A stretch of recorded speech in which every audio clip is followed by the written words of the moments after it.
ครับแล้วต่อไปในกล่าวคำสุมาประทานนะครับและการที่ขอไปตาเจ็กกับโปรดคำแก้วสมฤทธิ์โยนักพระเวนสมปล่อยนะโม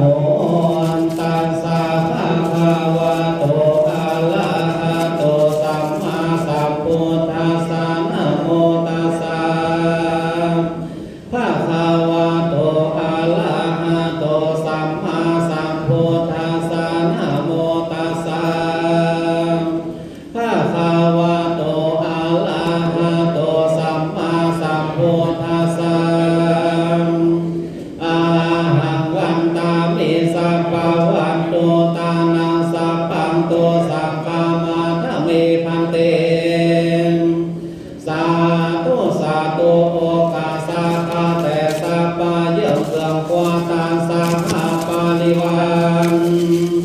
ลายลาก็หากจะเสริมเติมยังสาราจารในโอกาสสูงมากกว่าตานเพื่อเงือเป็นปาริโยสานจูจอผ่านเอาเวียงแก้วยอดเนลาปานเจ้าแต่ดี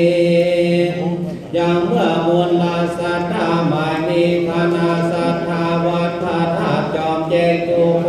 นจูหลังคาเรือนพร้อมกับโดยพ่อแม่พี่น้องลูกเต้าหลานเล่นจูคนและผู้ค้าทั้งหลาย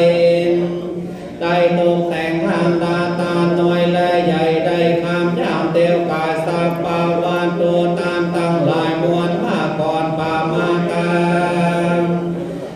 ทำผิดเป็นมินติดเมื่อบ่อตันใดล่างใดเดินข้ามบ่อหอนตนตัวยามเมื่อหัวใจเมามัวเกียจกามแม่นเป็นกายกรรมวาจีกรรมมโนกรรมหากผิดควันก็ขอสู่มายังสิ่งที่บ่ควรลายลาพลอนนำยังนำมาได้มาแปดติดตาหากแม่นเส้นเกษาได้ล้วนหล่นลงมายังสิ่งที่ได้แต่งห้างลาตาดังอันก็ดีตินเส้นตินเสื้อได้ปัดได้วีม